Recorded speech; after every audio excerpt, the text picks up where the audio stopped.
Doctor Mohan Yadav cabinet की 89 दिन बाद आज मंत्रालय में बैठक हुई। इसमें कई महत्वपूर्ण फैसले लिए गए हैं। कैबिनेट में निर्णय हुआ है कि प्रदेश में प्रमोशन न होने से डॉक्टरों के खाली पड़े 607 पदों को अब सीधी भर्ती से भरा जाएगा।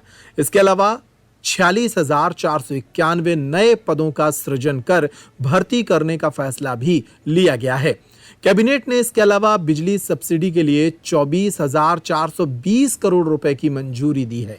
नगरीय विकास और आवास मंत्री कैलाश विजयवर्गीय ने कैबिनेट के फैसलों की जानकारी देते हुए बताया कि सीएम ने निर्देश दिए हैं कि स्वास्थ्य सेवाओं में सुधार किया जाए। कैबिनेट में इसी के चलते अस्पतालों में खाली पदों की भर्ती का प्रस्ताव लाया गया था, जिसे कैबिनेट ने मंजूरी दे दी है। प्रदेश में करीब चिकित्सकों के 1214 पद रिक्त हैं जो भरे जाने हैं। इनमें से 607 पदों की भर्ती चयन प्रक्रिया से सीधी भर्ती के रूप में होगी। इसके अलावा कैबिनेट ने भारतीय लोक स्वास्थ्य मानकों के अनुसार नवीन पदों के सृजन के लिए 46,491 नवीन पदों को भी मंजूरी दी है। इसके अंतर्गत तृतीय श्रेणी, चतुर्थ श्रेणी, पैरामेडिकल स्टाफ की भर्ती की जाएगी और स्वास्थ्य सेवाओं को और बेहतर किया जाएगा। हुई है और चूंकि इस लोकसभा चुनाव में मध्य प्रदेश ने रिकॉर्ड बनाया है, हम 29 की 29 सीट जीते हैं और मेरा ख्याल है कि मैंने जब से राजनीति प्रारंभ की तब से कभी भी हम 29 सीट नहीं जीते पिछले 40 वर्षों में। तो 29 सीट जीतने का रिकॉर्ड डॉक्टर मोहन यादव जी के नेतृत्व में हुआ, इसलिए पूरे मंत्रिमंडल ने माननीय मुख्यमंत्री डॉक्टर मोहन यादव जी को बधाई दी है। और इसमें बहुत सारे रिकॉर्ड बने हैं। अभी आपको मालूम है कि हम मध्य प्रदेश के चुनाव हुए, हम लगभग 163 सीटों पर जीते थे, पर इस बार हम 260 विधानसभाओं में जीते हैं लोकसभा के अंदर। और औसत हमारी हर लोकसभा की जीत 3.5 लाख की हुई है। तो ये एक बहुत बड़ी जीत है ये। और हमें वोट परसेंटेज भी हमारा बढ़ा है, लगभग 61% वोट हमको मिला है आज। इसीलिए मध्य प्रदेश में अभी अपन मध्य प्रदेश की बात कर रहे हैं। मध्य प्रदेश में 61% वोट भारतीय जनता पार्टी को मिला है और इसलिए आज माननीय मुख्यमंत्री जी को बधाई दी। और फिर कैबिनेट ने प्रधानमंत्री जी को भी बधाई दी कि तीसरी बार एक ऐसा प्रधानमंत्री जिसका जन्म स्वतंत्रता के बाद हुआ हो और वह पहली बार लगातार तीसरी बार प्रधानमंत्री बने हैं, ये एक रिकॉर्ड है उनके नाम से। और इसलिए उन्हें भी बधाई दी। एक सामान्य परिवार में जन्म लेकर लगातार तीसरी बार प्रधानमंत्री बनना ये एक बहुत बड़ी उपलब्धि है और इसलिए प्रधानमंत्री जी को भी कैबिनेट ने बधाई दी है। मध्य प्रदेश में 6 सदस्य माननीय मोदी जी के मंत्रिमंडल के सदस्य बने हैं, तो उन 6 को भी बधाई दी है और उनसे अपेक्षा की है कि मध्य प्रदेश के विकास में वे मंत्री अपना सहयोग प्रदान करेंगे। शंका हो रही है आपको? 5 आप मुर्गन को नहीं गिनते ना, इसलिए मुर्गन तमिलनाडु से आते हैं, बाकी मध्य प्रदेश से ही वो राज्यसभा में गए, इसलिए 6 हम मंत्री मानते हैं मध्य प्रदेश के।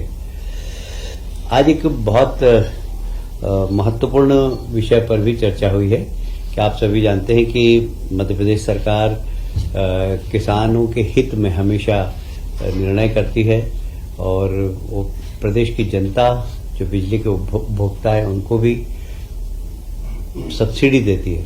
तो कुल मिलाकर लगभग 24,420 करोड़ की सब्सिडी राज्य सरकार अलग अलग वर्ग के लोगों को दे रही है।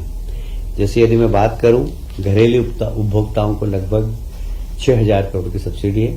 आप सभी जानते हैं कि 1 से 100 यूनिट तक बिजली के भाव अलग हैं और बाकी उसके भाव अलग है, इसलिए लगभग सामान्य उपभोक्ताओं को 6,000 करोड़ की सब्सिडी मिलती है।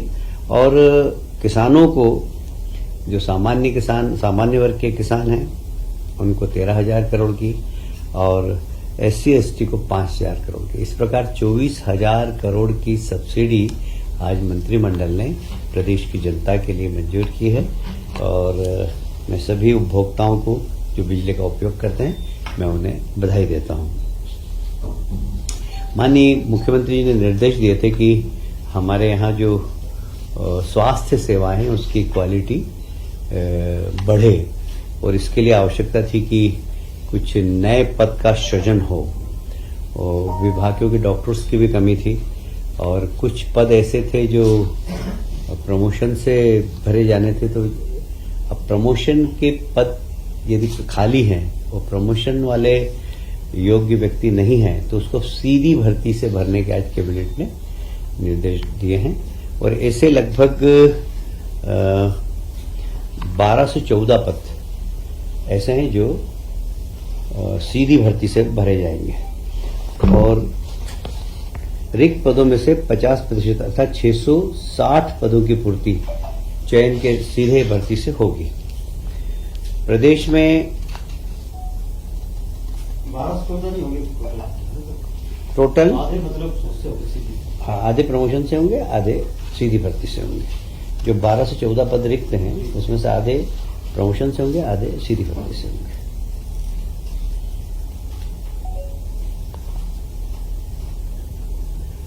जो भारतीय लोक स्वास्थ्य मानक स्थापित किए गए हैं उसके अंतर्गत नवीन पदों के सृजन की बात आई थी, तो उसमें लगभग 46,491 नवीन पदों के सृजन की स्वीकृति दी है। इसमें तृतीय श्रेणी, चतुर्थ श्रेणी के कर्मचारी और पैरामेडिकल स्टाफ है, जिससे कि हमारे स्वास्थ्य सेवाओं में चिकित्सक के अतिरिक्त जो पैरामेडिकल स्टाफ है उनके भी पदों को सृजन देकर स्वास्थ्य सेवाओं को उन्नत बनाने का जो माननीय मुख्यमंत्री जी ने घोषणा की थी उसको करने का निर्णय आज लिया गया है। आप सभी जानते हैं कि इस प्रदेश में 3 विश्वविद्यालय, एक सागर में रानी अवंतिकाबाई लोधी विश्वविद्यालय, खरगोन में क्रांति सूर्य टंट्या भिल विश्वविद्यालय एवं गुना में तात्या टोपे विश्वविद्यालय, इन तीनों ही विश्वविद्यालय को उच्च शिक्षा विभाग से संबद्ध करते हुए उनकी जितनी भी आवश्यकता है उसकी पूर्ति करने के कैबिनेट ने निर्देश दिए हैं। भोपाल गैस त्रासदी का जो हॉस्पिटल है वहाँ साधारणतया संविदा नियुक्ति के ही डॉक्टर्स रहते थे, हमेशा स्वास्थ्य विभाग से वहाँ प्रतिनियुक्ति पर नहीं जा पाते थे, पर अब उन हॉस्पिटल्स में भी प्रतिनियुक्ति पर डॉक्टर जा सकेंगे, जिससे कि गैस त्रासदी हॉस्पिटल की गुणवत्ता में सुधार हो और वहाँ के लोगों की अच्छी तरीके से सेवा हो सके। आप सभी जानते हैं कि माननीय मुख्यमंत्री जी ने इस वर्ष को गोवंश रक्षा वर्ष के रूप में घोषित किया है। चैत्र की जो गुड़ी पड़वा नववर्ष जो प्रारंभ होता है तब से लेकर अगले वर्ष तक पूरे लगातार यह वर्ष गोवंश रक्षा वर्ष के रूप में मनाया जाएगा। इसमें जितनी भी गौशाला हैं उनको उन्नत करना, सड़क पर जो कभी कभी गोवंश घूमता रहता है उनको पकड़कर गौशाला तक पहुंचाना, यदि बीमार हैं तो उन्हें चिकित्सा उपलब्ध कराना, कई बार एक्सीडेंट भी हो जाते हैं, उन सब के लिए हाइड्रोलिक गाड़ियां लाकर उनको उठाकर और गौशाला तक पहुंचाना या हॉस्पिटल तक पहुंचाने का काम माननीय मुख्यमंत्री ने विभाग को निर्देश दिए हैं। तो गोवंश रक्षा वर्ष के रूप में हम गोवंश की रक्षा करने का संकल्प लिया